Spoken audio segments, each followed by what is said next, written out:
Bonjour.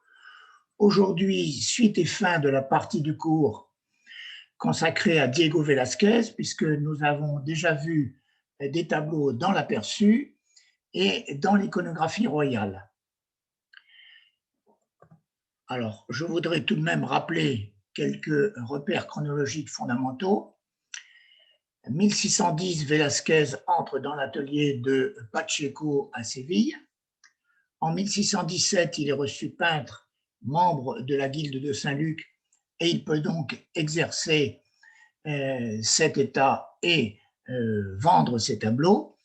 Le premier tableau sera d'ailleurs daté de 1617. 1623, il devient peintre de Philippe IV. Et ensuite, deux événements importants dans la vie de peintre de Diego Velázquez. 1629 à 1631, c'est le premier voyage en Italie où il découvre notamment à Venise Titien et Tintoret, et le second voyage en Italie, 1650. Alors, nous allons aborder un type iconographique qui réclame quelques explications relatives à l'Immaculée Conception, puisque Diego Velázquez en a peint deux au début de sa carrière. Alors, cette iconographie est importante dans l'histoire de la peinture espagnole au siècle d'or. Le privilège de l'Immaculée Conception, c'est-à-dire de la préservation de la tâche du péché originel au profit de la Sainte Vierge, la mère du Christ, ce privilège est donc fondé sur la maternité divine de la Vierge. Et sa traduction en images s'est faite d'abord par deux types iconographiques différents, gravés tous deux au début du XVIe siècle et utilisés tout au long de celui-ci. Et ces deux types vont par la suite fusionner. Je vous les présente ici en confrontation. Donc, à gauche, le premier type, la femme du chapitre 12 de l'Apocalypse, qu'on résume par amicta sole, l'expression latine qui veut dire revêtue du manteau de soleil. L'image montre une femme debout, couronnée de 12 étoiles, dans une mandorle de soleil, soleil rayonnant. Elle est posée sur un croissant de lune. Elle porte dans ses bras l'enfant Dieu. Voilà le premier type. Le second type, à droite, c'est la Sulamite du Cantique des Cantiques, donc dans l'Ancien Testament, qu'on résume en tota pulcra, c'est-à-dire toute belle. L'Immaculée est une jeune fille aux mains jointes. Elle ne porte pas l'enfant. Elle est entourée des symboles des litanies et un phylactère énonce en latin tota pulcra es amica mea et macula non est in te, c'est-à-dire tu es toute belle, ma bien-aimée, et sans tache aucune. Ce texte étant tiré du Cantique des Cantiques au chapitre 4. Au-dessus de sa tête, Dieu la bénit. Et au début du XVIIe siècle, donc je vous montre aussi la confrontation de ces deux types après la gravure, la peinture sur parchemin à gauche et grande peinture d'autel à droite. Donc à gauche, un extrait donc peint sur parchemin des heures à l'usage de Rome. C'est une enluminure flamande. Et à droite, une peinture de Juan de Juanes, un grand peintre valencien, qui nous montre à nouveau ces deux types que je viens de vous décrire schématiquement. Et au début du XVIIe siècle, ces deux types iconographiques vont fusionner. Et ce qui va en résulter sera dénommé la Purissima, puisque c'est essentiellement en Espagne que cette iconographie va prospérer et se développer considérablement. Et parmi les premiers exemples donc, de cette fusion, les deux types se conjuguent dans le sens d'une composition simplifiée, dont le modèle définitif est réalisé à Séville entre 1610 et 1620 et qui est conforme aux prescriptions du traité d'iconographie de Francisco Pacheco, peintre de Séville et beau-père de Velázquez. Je cite: « Il faut peindre la Vierge dans la fleur de l'âge, à 12 ou 13 ans, avec une tunique blanche et un manteau bleu, un soleil ovale ocre et blanc qui entoure toute l'image, couronné d'étoiles, sous ses pieds la lune, claire et transparente, devant un paysage. » Alors, ce type que décrit Pacheco est ici un tout petit peu modifié parce que la robe de la Vierge est rose et la couleur blanche ne viendra qu'avec des peintres très connus pour leurs Immaculés que nous verrons dans les prochains cours, Ribera, Zurbarán, Murillo. Pourquoi? Parce que le traité de Pacheco est de 1649, alors que ces peintures sont du début du siècle.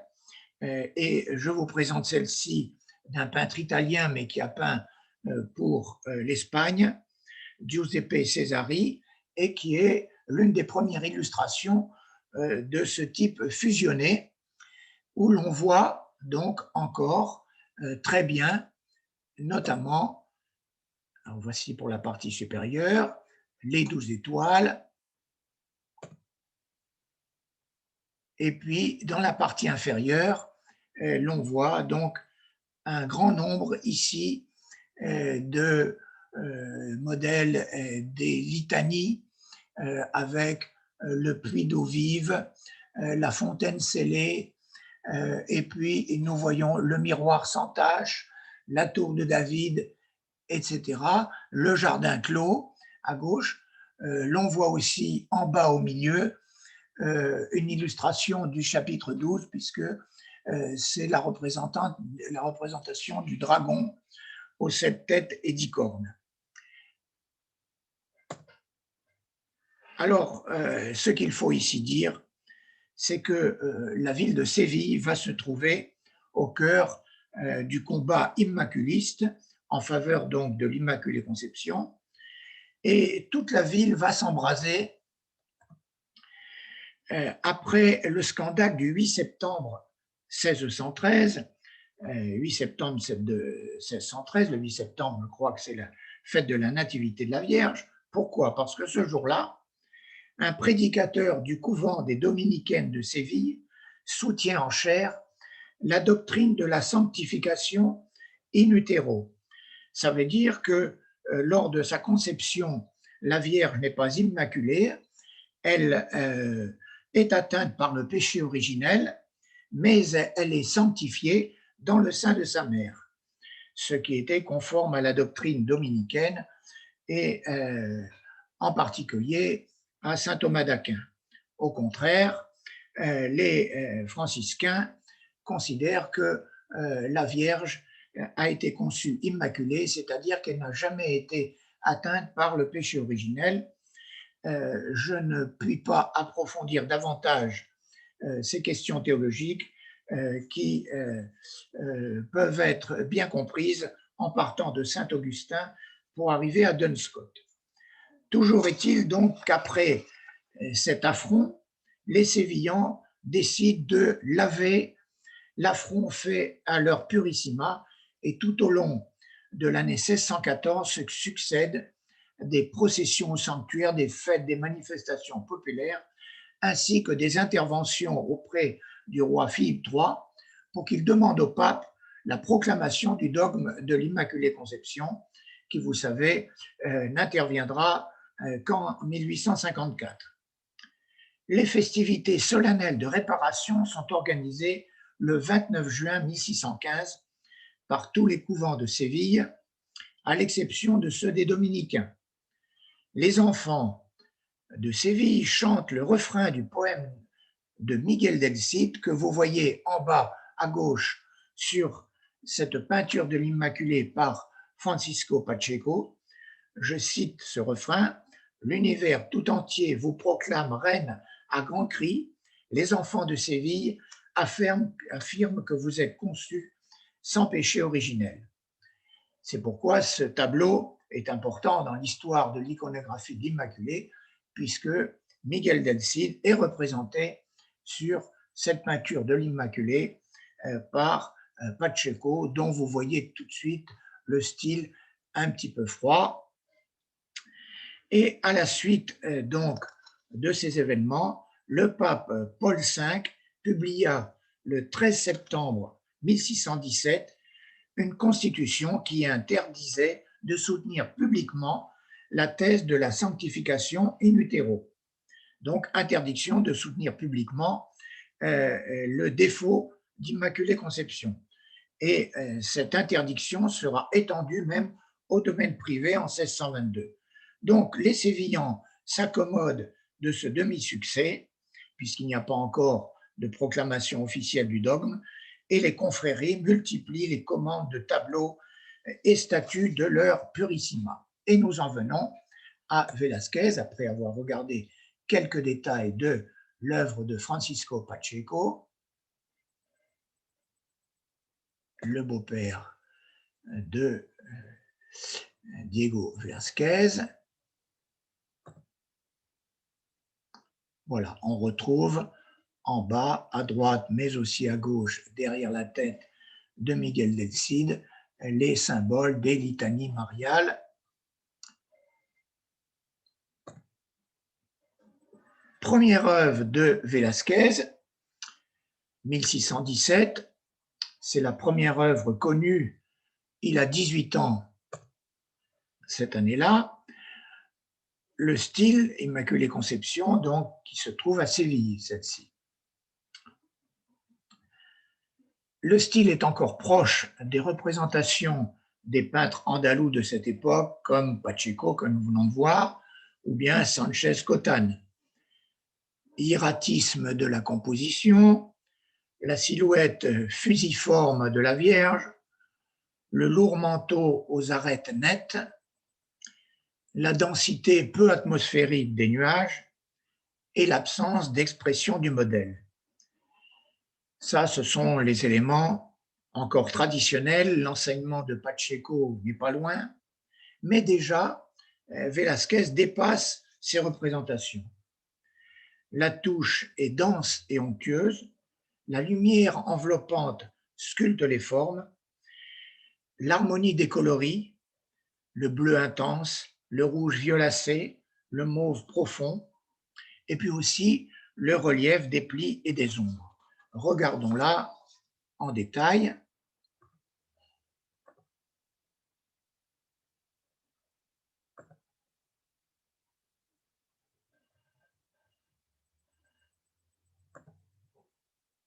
Voilà, ici nous ne voyons en bas que quelques éléments des emblèmes des litanies mariales, la fontaine scellée, le cèdre du Liban, et puis le temple. Et puis nous voyons un vaisseau sur la rivière. Évidemment, cette caravelle, nous sommes à Séville, et c'est évidemment la représentation quasi systématique dans les Immaculées sévillanes de la Vierge des navigateurs.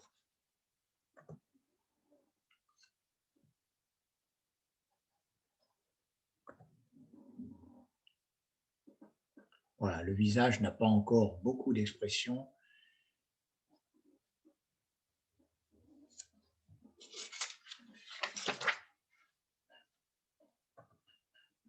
Deuxième Immaculée Conception, 2 ans plus tard, et celle-ci est très célèbre, c'est l'une des plus belles illustrations de ce thème théologique. Le tableau provient du couvent des Carmes chaussés de Séville. Alors ici, c'est le modelé magnifique du visage tout d'humilité que nous allons voir petit à petit en détail. Notez aussi la retombée naturelle de la chevelure sur les épaules. Les couleurs traditionnelles de la tunique et du manteau sont encore le rose ce n'est que plus tard que viendra le blanc, ainsi que je l'ai expliqué tout à l'heure, la Lune en forme de sphère translucide et l'avancée de la jambe droite qui donne un petit peu de mouvement à ce tableau. Dans le bas du tableau, donc, les emblèmes des Nitali mariales. À gauche, donc, le temple, le cèdre du Liban, la fontaine scellée.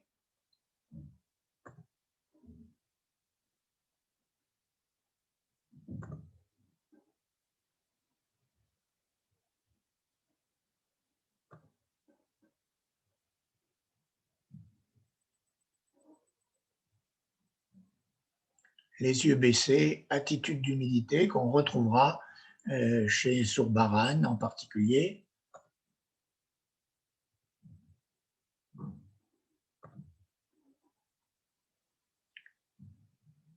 Voilà, on voit un petit peu mieux ici la fontaine scellée, le cèdre du Liban à droite et à gauche le temple. Et assez difficilement, mais on l'aperçoit tout de même à l'intérieur de la Lune, la Vierge des navigateurs.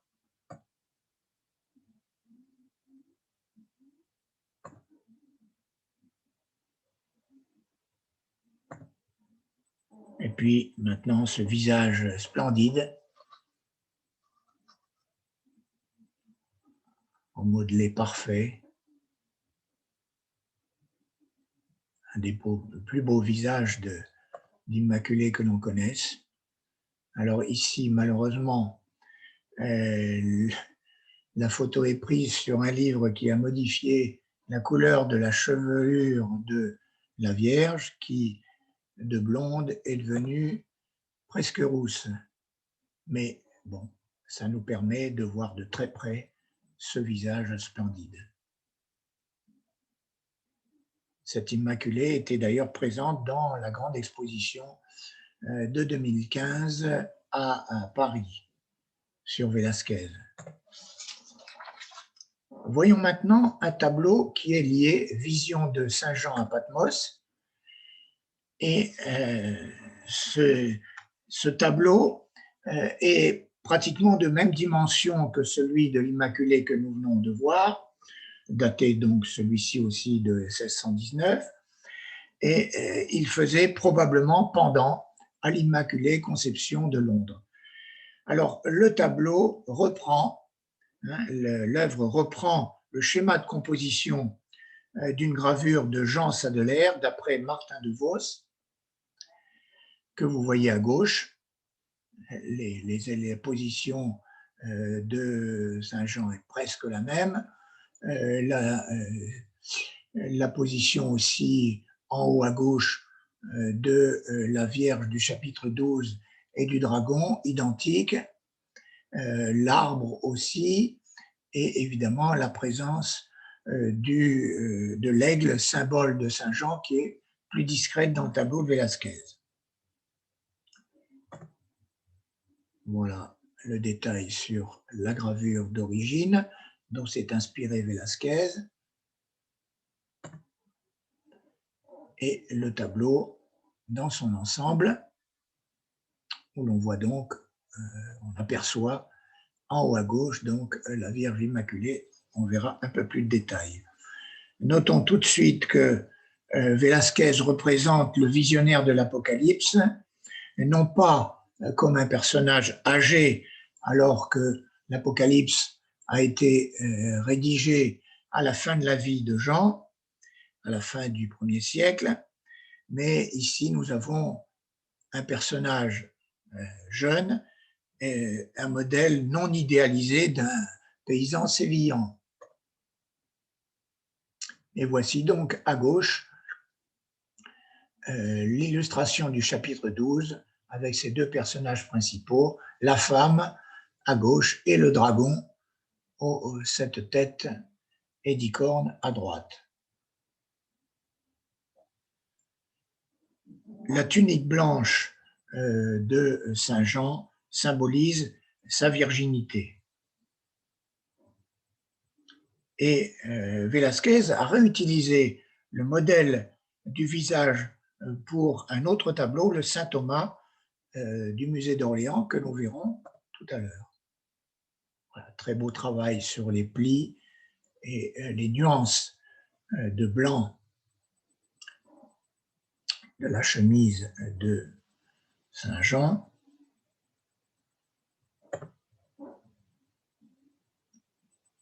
On voit ici là une serre de l'aigle. Et donc, en haut à gauche, la femme revêtue de soleil qui l'entoure. On voit le petit croissant de lune sous les pieds et le dragon aux 7 têtes et 10 cornes qui veut dévorer l'enfant qu'elle attend dès sa naissance.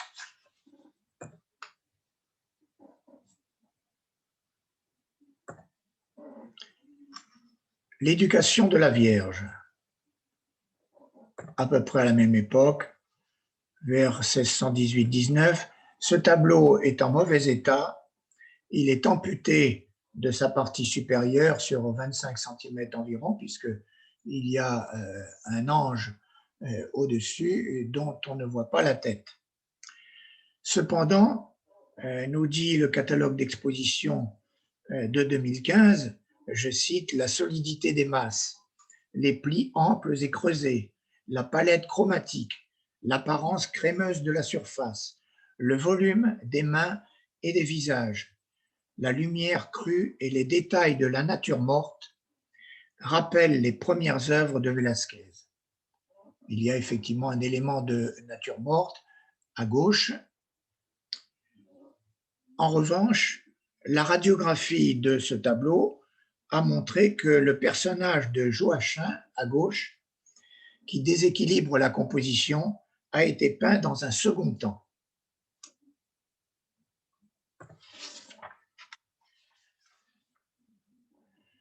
On observe aussi que la jeune Marie ne regarde pas le livre, mais le spectateur. Son doigt est pointé sur un passage distinct de celui de Sainte Anne, ce qui signifie qu'elle sait ce qu'il faut lire et qu'elle enseigne plus qu'elle n'apprend.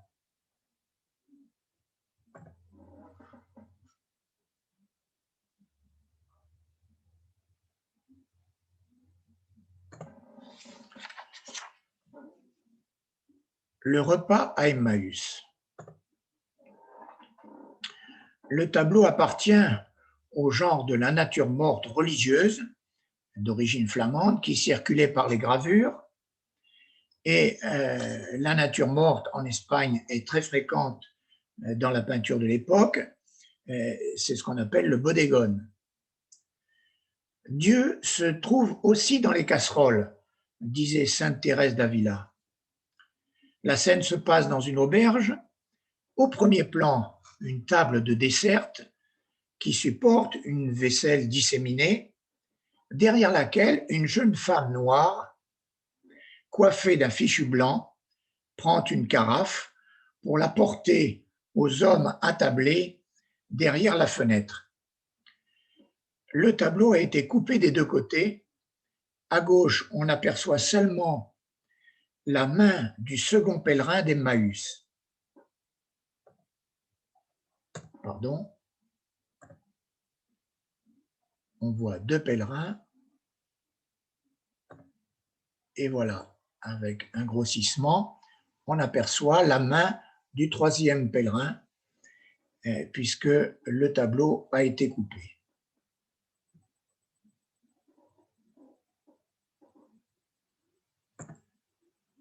Alors, il faut rappeler que de retour de Jérusalem après la crucifixion du Christ, les deux pèlerins attristés rencontrent Jésus et font route avec lui, mais sans le reconnaître. Au soir à Emmaüs, tous trois s'arrêtent pour souper dans une auberge, et au moment où Jésus bénit et brise le pain, ce que l'on voit sur ce détail, les deux pèlerins qui l'entourent reconnaissent le Christ ressuscité, mais il disparaît aussitôt à leurs yeux. C'est ce moment de la révélation que peint Velázquez avec sa double signification. D'abord, la résurrection du Christ manifestée à ses deux disciples, mais aussi le sacrement de l'Eucharistie avec d'une part la fraction du pain et d'autre part le vin que la jeune servante s'apprête à leur apporter dans la carafe. Le visage de cette jeune servante est légèrement tourné vers eux et c'est d'ailleurs de là que ce visage est éclairé.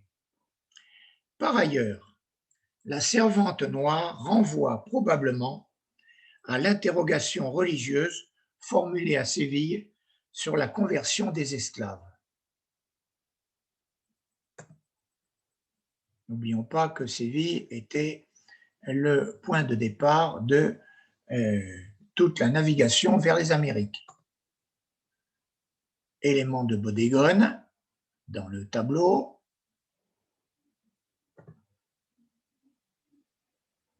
Partie de l'autre côté.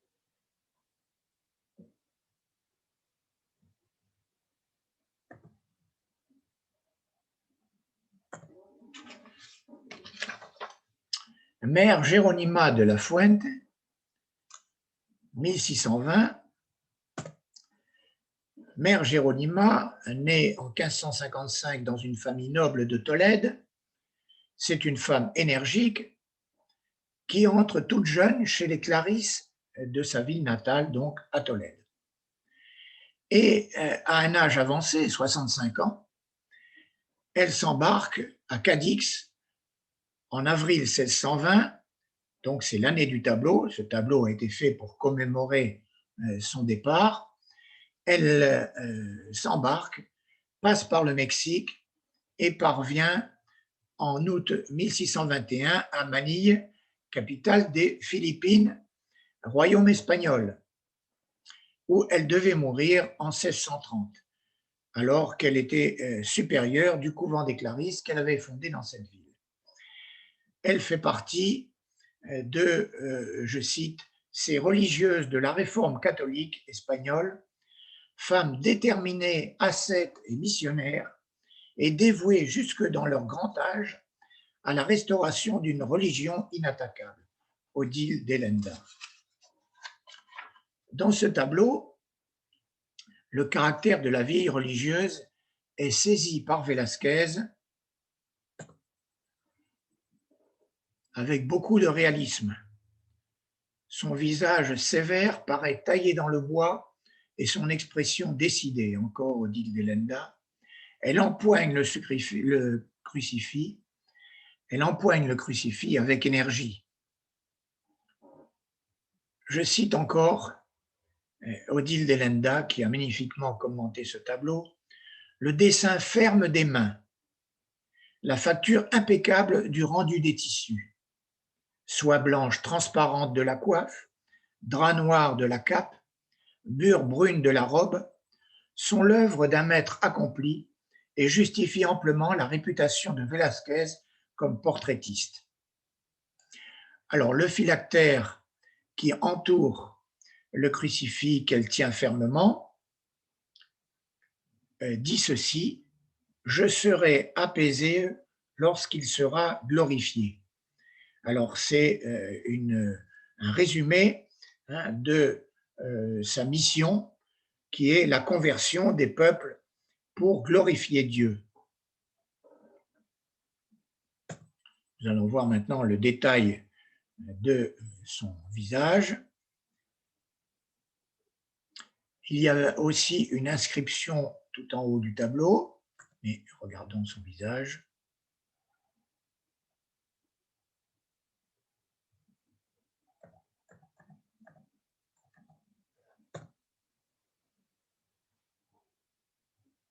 L'inscription en haut du tableau, qui pour moi est un peu cachée par une barre, mais peut-être pas pour vous, dit ceci: il est bon d'attendre le salut par Dieu dans le silence.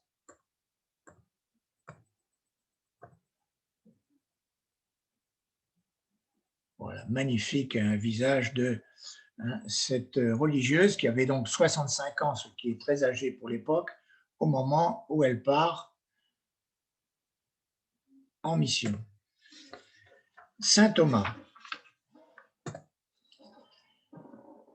donc vers 1620, c'est un tableau qu'on pourrait qualifier de caravagesque. Or, 1620 se situe avant que Velázquez ne voyage en Italie. Donc, comment s'est faite la diffusion du caravagisme en Espagne? Eh bien, c'est toujours l'objet de discussions de spécialistes. Ce tableau ténébriste, donc, est bien antérieur.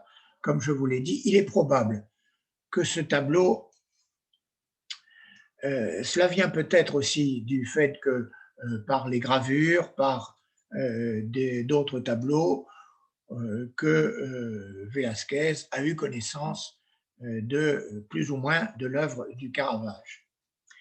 Et ce tableau, très probablement, faisait partie d'un ensemble qu'on appelle en Espagne apostolado. Par exemple, Gréco en a fait au moins un. C'est un ensemble composé de 12 portraits pour chacun des apôtres, donc un portrait, outre celui du Christ, donc 13 tableaux, mais ici, il n'y a que ce tableau, outre celui de Saint Paul que nous verrons tout à l'heure. Saint Thomas est pourvu de sa lance, qui est son attribut, et du livre saint qui symbolise sa mission d'évangélisateur. Son vêtement est modeste, rappelant l'humilité des apôtres. Sa présence est imposante et directe, et son visage sévillant n'est pas idéalisé.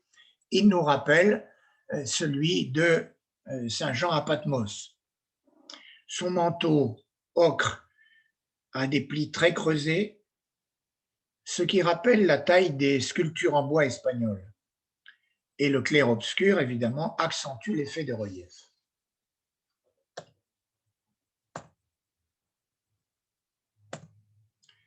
Saint Paul maintenant.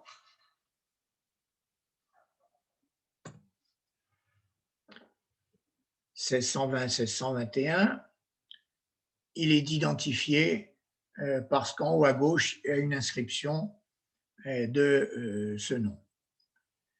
L'apôtre des gentils est représenté sans son attribut, qui d'ordinaire donc est l'épée de sa décapitation. Le ténébrisme est ici un peu moins accentué que dans le portrait de saint Thomas.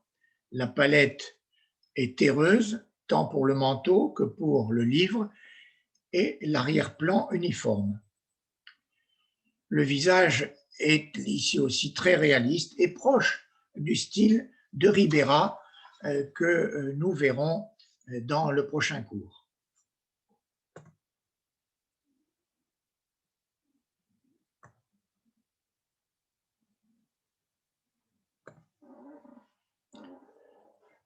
Portrait de Francisco Pacheco, peintre et beau-père de Velázquez. Je vous ai déjà parlé un peu de lui. Francisco Pacheco, 1564-1654, oui, il a vécu très âgé, était à Séville un peintre réputé, érudit, doyen de la guilde, excellent pédagogue, mais au style assez froid. En 1618, il devient veedor, c'est-à-dire censeur pour la Sainte Inquisition des peintures religieuses, veillant à leur conformité théologique et au respect du bon goût. Velázquez entra, je l'ai déjà dit, à 1610 à 11 ans dans l'atelier de celui dont il épousera la fille, Juana Pacheco, en 1618. Pacheco fut l'un des principaux théoriciens de l'art de son temps.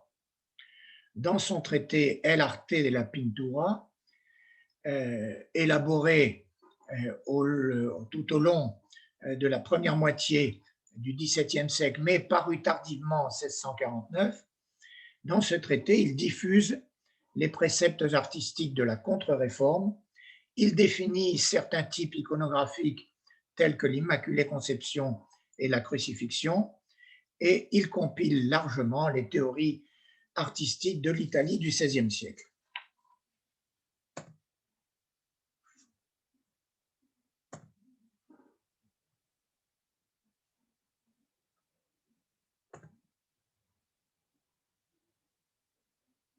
Très beau tableau de Velázquez peignant son beau-père. Saint-Pierre pénitent. Et là, j'ai fait le rapprochement que la plupart des historiens de l'art font entre le Saint-Jean à Patmos que nous avons vu et le Saint-Pierre pénitent. Alors, le rapprochement se fait sur la composition, sur la position assise, sur les pieds et sur la source de lumière qui vient de la gauche. En revanche, la distinction se fait d'abord sur l'expression, puisque le naturalisme bouillonnant de Saint Jean à Patmos est évidemment tout différent de la contrition de Saint Pierre qui vient de renier le Christ. De même, le traitement des drapés et des ombres est très différent. Voyons maintenant donc ce Saint Pierre pénitent.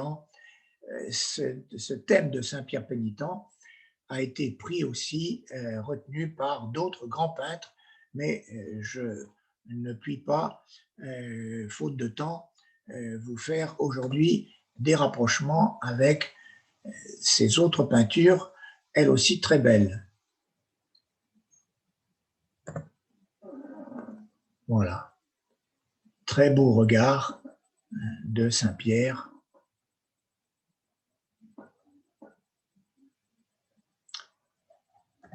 Ainsi que les mains croisées, dans la méditation, le repentir d'avoir renié le Christ.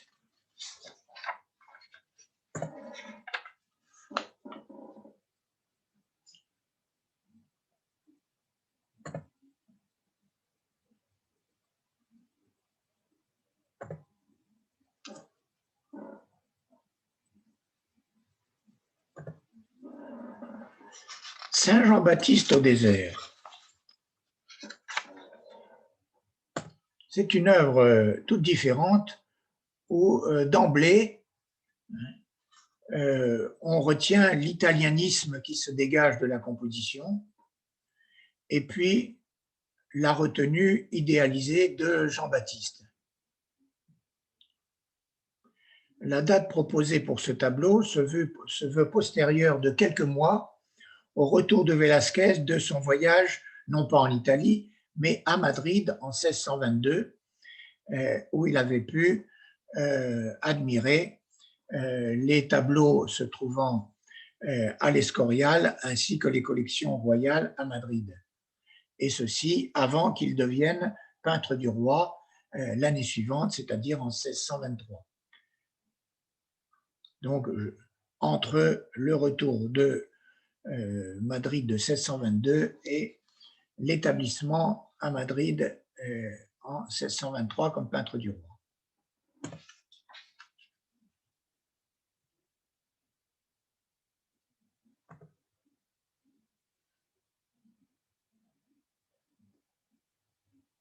Cette retenue aussi peut être comparée aux œuvres du Caravage sur le même sujet de Saint Jean-Baptiste.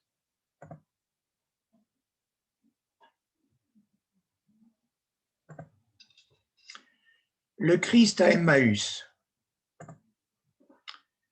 C'est une composition en triangle qui est renforcée par le jeu des mains et le renvoi des regards. On observe l'opposition des couleurs et les ondulations des plis des tissus.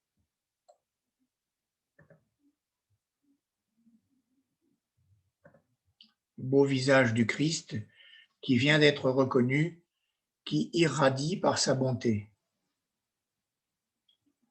et qui contraste avec les visages populaires des deux disciples pèlerins.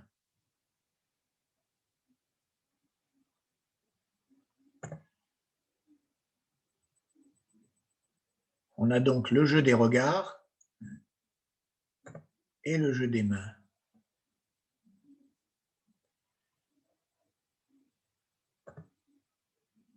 L'opposition des couleurs, magnifiquement rendue.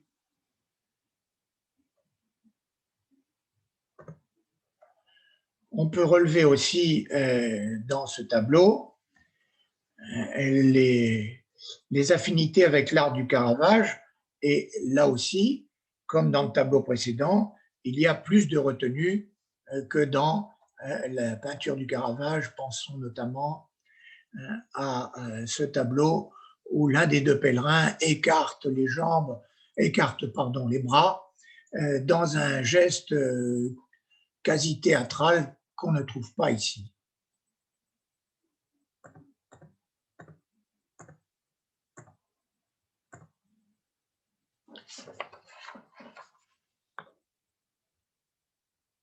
Le Christ et l'âme chrétienne, ou plus exactement, l'âme chrétienne contemplant le Christ après la flagellation,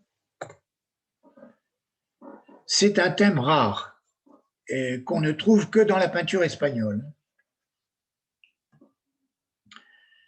Le Christ meurtri par les coups de fouet est tombé, il est assis sur le sol taché d'un peu de sang, et il est retenu par les poignets attachés à la colonne de la flagellation. Sa main droite, congestionnée par le lien serré, est d'un ton grisâtre qui tranche avec la couleur ivoire du magnifique corps du Christ. Au premier plan, sur le sol éclairé, gisent les instruments de la flagellation. À droite, l'ange debout aux vêtements de ton chaud désigne le Christ à un enfant agenouillé, lequel a les mains croisées en prière. Un ray de lumière part du visage du Christ au regard tourné vers l'enfant et se dirige vers ce jeune priant. C'est la grâce qui atteint l'âme chrétienne symbolisée par cet enfant. Donc cet enfant symbolise l'âme chrétienne qui reçoit la grâce du Christ souffrant.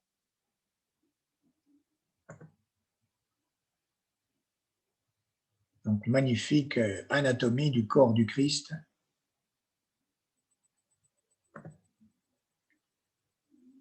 On voit bien ici la main droite grisâtre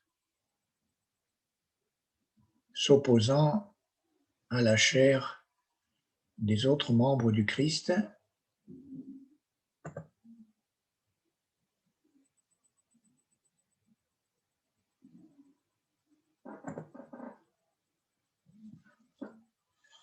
Le petit enfant symbolisant donc l'âme chrétienne. Ce tableau de Velázquez exprime l'exaltation des mystiques espagnols de la contre-réforme tels que Saint Jean de la Croix et Sainte Thérèse d'Avila. Tout autre sujet mythologique, Apollon dans la forge de Vulcain.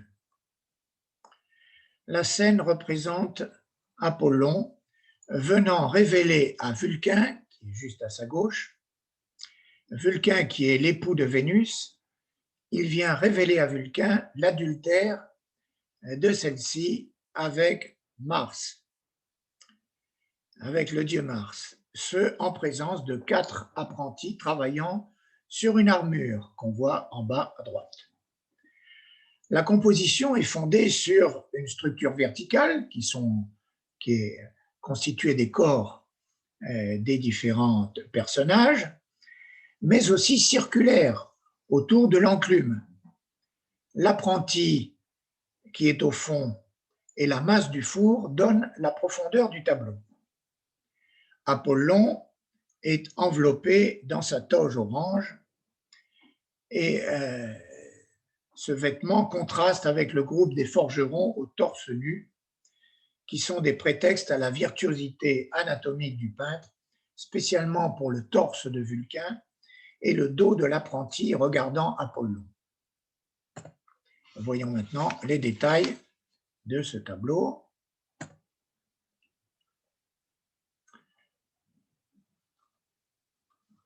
Avec le magnifique travail de Velázquez sur les torses.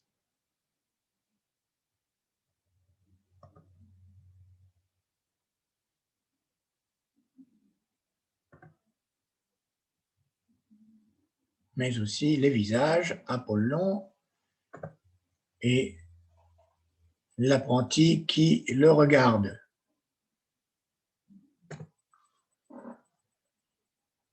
De la même époque, à peu près, 1630, donc la tunique de Joseph.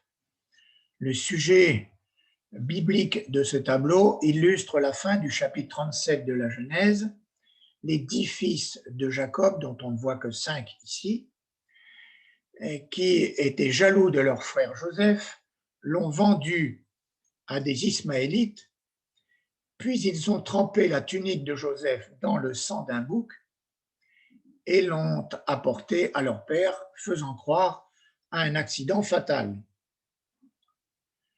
Assis à droite, Jacob tend les bras en avant, son visage exprimant le chagrin. À l'opposé, à gauche donc, un frère de Joseph, vu de dos, fait mine de pleurer, dans un geste théâtral montrant sa magnifique anatomie dorsale. Le pavement bicolore montre la connaissance approfondie par Velázquez des règles de la perspective à la manière italienne. Et le petit chien, symbole de fidélité, il aboie en direction des frères menteurs. Et il y a aussi le fait que l'épisode de la tunique sanglante de Joseph préfigurait au Moyen-Âge le sacrifice du Christ, comme nous le rappelle Odile Delenda.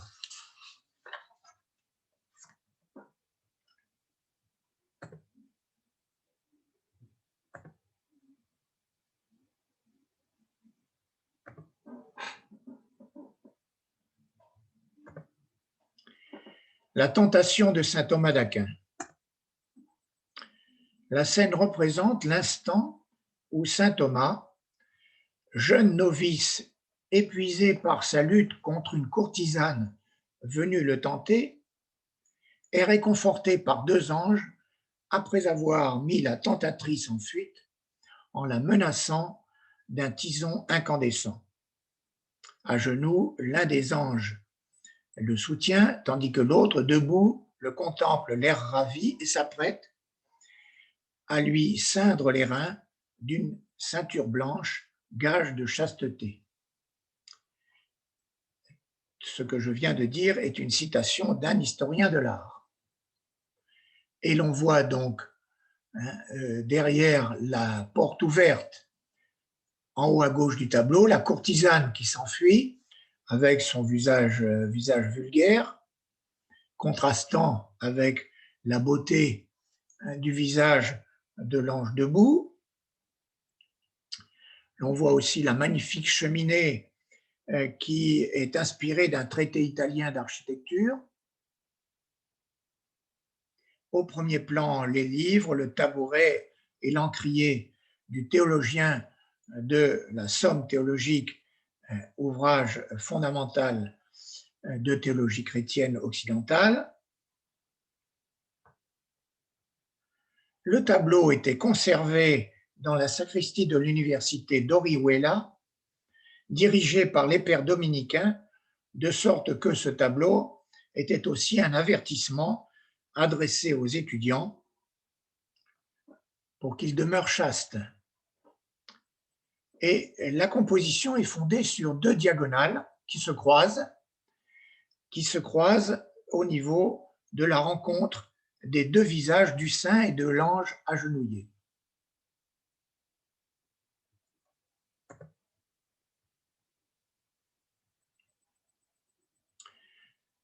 L'ange qui est debout s'apprête à ceindre les reins de saint Thomas avec une ceinture blanche, gage de chasteté. Je le répète.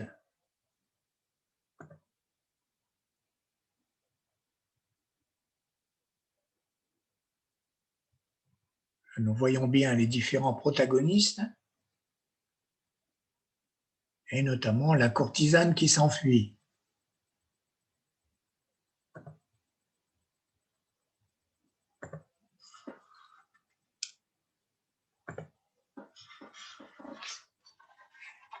Sainte Rufine. Le tableau illustre la légende de Sainte Rufine, née en 270 dans une famille chrétienne pauvre. Elle fut martyrisée en 287 pour avoir refusé de payer l'obole à la déesse païenne orientale Salammbô. Ici, Velázquez choisit de représenter Sainte Rufine non pas comme une jeune femme, mais comme une enfant d'environ 10 ans, peut-être ayant choisi pour modèle l'une de ses deux filles.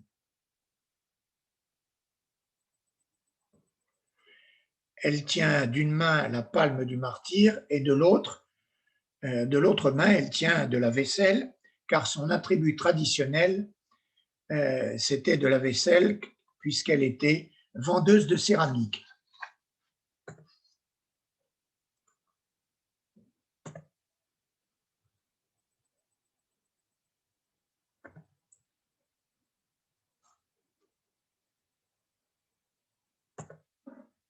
Le Christ sur la croix, c'est un des tableaux les plus célèbres de Velázquez et considéré par beaucoup comme le chef-d'œuvre classique du Christ en croix. Il représente la contemplation du, je cite, plus bel enfant des hommes, à l'instant de sa mort sur la croix, qui était le supplice des esclaves. L'œuvre a été réalisée pour le couvent des bénédictines de San Placido à Madrid. Depuis le début du XVIIe siècle, l'iconographie du Christ en croix se fonde sur une vision sereine d'art classique. Nous avons cela avec la sculpture, Juan Martínez Montanes en 1603, peinture, Francisco Pacheco en 1614, Zurbarán en 1627, ce qui s'oppose à la conception doloriste de la crucifixion, voire par exemple les tableaux de Grunewald.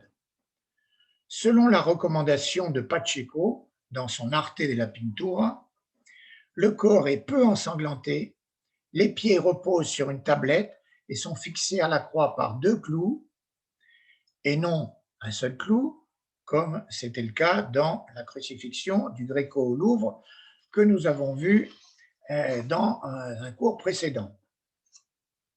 Le torse et les membres sont un chef-d'œuvre d'anatomie. Le corps est magnifié par le contraste du fond noir et de la lumière venue d'en haut à gauche, comme dans les tableaux du Caravage. Le titulus, Jésus de Nazareth, roi des Juifs, est cité par Velázquez in extenso et non en abrégé INRI, latin, dans les trois langues usuelles, hébreu, grec et latin.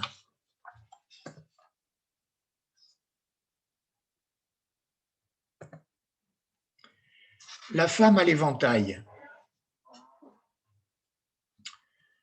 Vers 1638, puisque je suis quasi strictement un ordre chronologique, selon une spécialiste, la femme à l'éventail serait une noble française, Marie de Rohan, duchesse de Chevreuse, réfugiée à la cour d'Espagne de l'automne 1637 au printemps 1638. Hostile au cardinal de Richelieu, elle fut portraiturée par Velázquez, ce qui est documenté. Elle introduisit à Madrid la mode française du corsage décolleté, aux grandes dames de l'austère cour d'Espagne, qui fit interdire ce type de vêtements peu après que cette noble ait introduit la mode française. Le peintre réussit un savant dosage de coquetterie, de sensualité et de pudeur. Le regard de cette femme est à la fois tourné vers le spectateur et porté à la réflexion. On note aussi de subtiles nuances de couleurs dans une gamme qui est pourtant restreinte.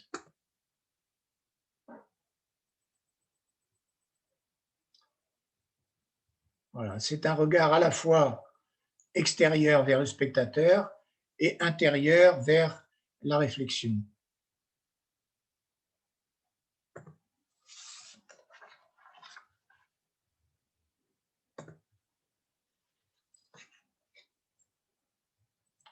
Nous voyons aussi son éventail, ses gants, son ruban,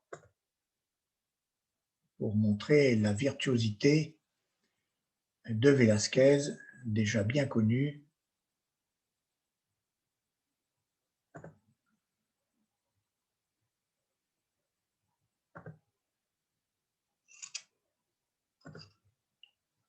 Et pour terminer, un autoportrait de Velázquez vers 1640. Contrairement à l'Italie, la France et les Flandres, il était très rare en Espagne que les peintres fassent leur propre portrait. Et en ce qui concerne Velázquez, en dehors du présent tableau, les historiens de l'art ne reconnaissent unanimement comme autoportrait que celui qui figure dans le tableau des Ménides.